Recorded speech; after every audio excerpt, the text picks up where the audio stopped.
മന്ത്രിയെ കണ്ടു. 604 നമ്പർ ICUവിലാണ് ഇപ്പോൾ കിടത്തിയിരിക്കുന്നത്. ഡോക്ടർമാരുമായി സംസാരിച്ചു. MRI അടക്കമുള്ള പരിശോധനകൾക്ക് ശേഷം മന്ത്രിയുടെ കഴുത്തിൻ്റെ വലതുഭാഗത്തുള്ള അവിടെയാണ് ഇടിയേറ്റത്. ആ പരിക്ക് കഴുത്ത് വലത്തോട്ടോ ഇടത്തോട്ടോ തിരിക്കുമ്പോൾ വേദനയുണ്ടാക്കുന്നു എന്നുള്ളതാണ് മന്ത്രി നേരിടുന്ന പ്രധാനപ്പെട്ട പ്രശ്നം.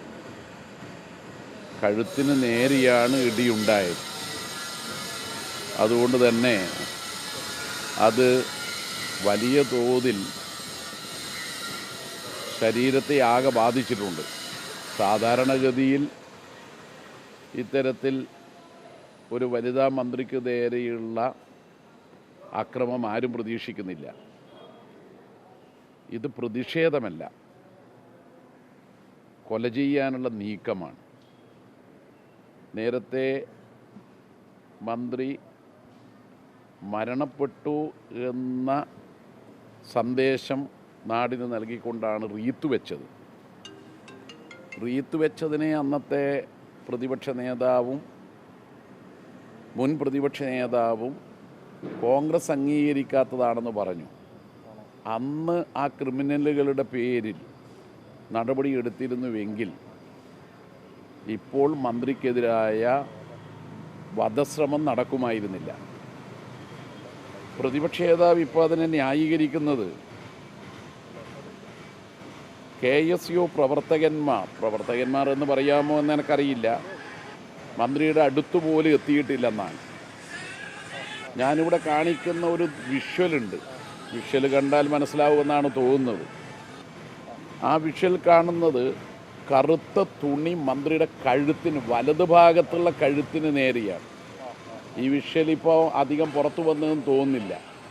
ഇത് വ്യക്തമാക്കുന്നത് മന്ത്രിയുടെ അടുത്ത് തന്നെയായിരുന്നു ഈ ചാവേറുകളിൽ ഒരാൾ, വെള്ള ഷർട്ടിട്ട ഒരാൾ. അത് വളരെ ഈ ചിത്രത്തിൽ നിന്ന് വ്യക്തമാണ്. മന്ത്രിയുടെ അടുത്തുപോലും എത്താത്ത ഇയാളെ എങ്ങനെയാണ് മന്ത്രിയെ മർദ്ദിക്കുന്നത് എന്ന ചോദ്യം പ്രതിപക്ഷ നേതാവ് പറയുന്നത് അദ്ദേഹത്തിൻ്റെ ജില്ലയിലുള്ള ഈ ചാവേറുകളുടെ മറുപടിയിൽ നിന്നാവാം. പക്ഷെ സത്യം അതല്ല. മന്ത്രിയെ ഫിസിക്കലായി അസാൾട്ട് ചെയ്തിട്ടുണ്ട്. അത് ഈ ക്രിമിനൽ സംഘത്തിൽ ഒരാളാണ്. അവരെ പിടിച്ച് മാറ്റിയതുകൊണ്ടാണ് മന്ത്രിയെ കൊല്ലാൻ കഴിയാതിരുന്നത്. അപ്പോൾ മന്ത്രിയെ വധിക്കുക എന്ന ലക്ഷ്യത്തോടു കൂടിയാണ് ആക്രമണം നടന്നത്. അതുകൊണ്ട് തന്നെ അങ്ങേയറ്റ പ്രതിഷേധാർഹമാണ് KSU കലാപകാരികളുടെ അക്രമം. ജനാധിപത്യ രീതിയിൽ പ്രതിഷേധം രേഖപ്പെടുത്തുന്നതിനെ ആരും എതിർക്കുന്നില്ല. ഞങ്ങളൊക്കെ മന്ത്രിമാർക്ക് നേരെ കരിങ്കൊടി കാണിക്കുന്ന സമരത്തിൽ ഒരുപാട് പങ്കെടുത്തിട്ടുണ്ട്. പക്ഷെ അന്നൊക്കെ DYFIയുടെയും SFIയുടെയും പ്രവർത്തനത്തിൽ പങ്കെടുക്കുന്നതിനിടയിലുള്ള ഈ സമരത്തിൽ പങ്കെടുത്തപ്പോൾ ഞങ്ങൾക്ക് അടിയാണ് കിട്ടിയത് പോലീസുകാരിൽ നിന്ന്. ഒരൊറ്റ മന്ത്രിയും ആക്രമിക്കപ്പെട്ടില്ല. കൂത്തുപറമ്പ് വെടിവെപ്പിനെ തുടർന്ന് അന്വേഷണം നടത്തിയ അന്വേഷണ കമ്മീഷൻ ജഡ്ജി K. പത്മനാഭൻ നായരുടെ റിപ്പോർട്ടിൽ പറഞ്ഞത് DYFIയുടെ പ്രവർത്തകന്മാർ ഒരക്രമവും നടത്തിയിട്ടില്ല. കറുത്ത കൊടികെട്ടാനുള്ള വടി പോലും എടുത്തിട്ടില്ല. നിരായുധരായ ചെറുപ്പക്കാർക്ക് നേരെ വെടിവെപ്പും ലാത്തിച്ചാർജുമാണ് ഉണ്ടായത്. ഇവിടെ അക്രമകാരികളായ KSCക്കാരുടെ നേതൃത്വത്തിൽ വനിതാ മന്ത്രിയെ ആക്രമിക്കുകയാണ് ചെയ്തത്. വധിക്കാനുള്ള ലക്ഷ്യത്തോടു കൂടിയുള്ള പ്രവർത്തനമാണ് ഉണ്ടായത്. ഇതല്ലേ ദൃശ്യം, ഞാൻ കാണിച്ചതല്ലേ ദൃശ്യം.